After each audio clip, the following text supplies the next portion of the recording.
ఉన్నాడట. హల్లెలూయా. రెండో అవయవం పక్కటి ఎముకు.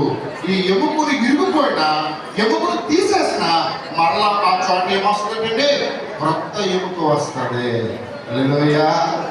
అందువల్లనే ఆదాములో చోట ఎముకను తీసిన అక్కడ ఎముక తగ్గలేదు, మరలా ఏమొచ్చిందంటే అక్కడ ఎముక వచ్చింది. కాబట్టి రిబ్బోను మీరు గూగుల్లో కూర్చు చూడండి, ఆడవారికి ఎన్ని ఉంటాయంటే ఆ గొప్పలో ఎముకలు ఆడవారికి 24 ఉంటాయి, మగవారికి కూడా 24 ఉంటాయి. హల్లెలూయా. 2 రూపాయలు చూద్దాం. హల్లెలూయా. చాలా సంతోషం. ఈ రోజున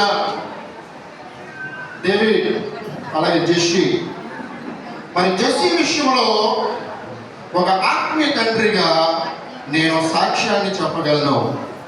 ఎందువల్లంటే మరి ఇప్పుడు నాకంటగా ముందుగా నా గురించి చెప్పిన శ్రీని గారు దాదాపు 30 సంవత్సరాల నుంచి సీలోహో చర్చ్ మినిస్ట్రీస్లో వారు సూపర్వైజర్గా పనిచేస్తూ ఉన్నారు. ఆ నర్సీపట్నం ఏరియాలో పాడేరు వరకు 60 సంఘాల మీద వారిని సూపర్వైజర్గా చేస్తాం.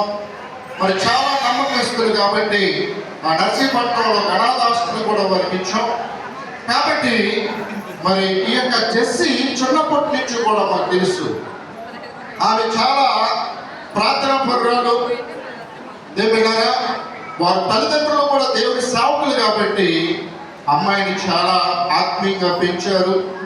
పరిశుద్ధాత్మతో నింపబడిన బిడ్డ. ఆ రోజున ఫిలిప్పీ కుమార్తెలు ఏ విధంగా ప్రవచించేవారో ఈ రోజున నా ఆత్మీయ కుమార్తె జెస్సీ కూడా అటువంటి ప్రవచించే వరం కలిగి ఉందని చెప్పడంలో సందేహం లేదు. హల్లెలూయా. అలాగే దేవుడి గురించి కూడా విన్నాం. వారి తల్లిదండ్రులు కూడా సేవకులని, వారు కూడా మంచి పరిచర్య చేస్తున్నారని, దేవుడు కూడా మంచి ఆత్మపూర్ణుడని, అభిషేకం కలిగిన వాడని మరి నేను విన్నప్పుడు చాలా సంతోషించాం. ఈ రోజున మనందరము కలిపి ఏమా ఇద్దరు దైవజనులకి వివాహం చేస్తున్నాం. హల్లెలూయా. దేవుడారా, డేవిడ్ మరి సేవకుడే, మా జెస్సీ కూడా చాలా సంబంధాలు వచ్చాయి, కానీ నేను సేవకుడిని చేసుకుంటానంది. ఈ రోజున జెస్సీ కూడా సేవకురాలు. హల్లెలూయా. ఈ సేవకుడు సేవకురాలు దేవుడారా, దావీదు ఈ డేవిడ్ ఆత్మపూర్ణుడు అయితే నా కూతురు నా ఆత్మీయ బిడ్డ జెస్సీ ప్రవచించే బిడ్డ. హల్లెలూయా. మీరిద్దరూ ఈ వివాహ జీవితంలో, వారి యొక్క దాంపత్య జీవితంలో దేవునికి సేవ బహు బలంగా చేయబోతున్నారని సేవకులుగా మేము ఎంతో గర్విస్తూ ఉన్నాం. హల్లెలూయా. రెండు మాటలు చెప్పి నేను ముగించేస్తాను.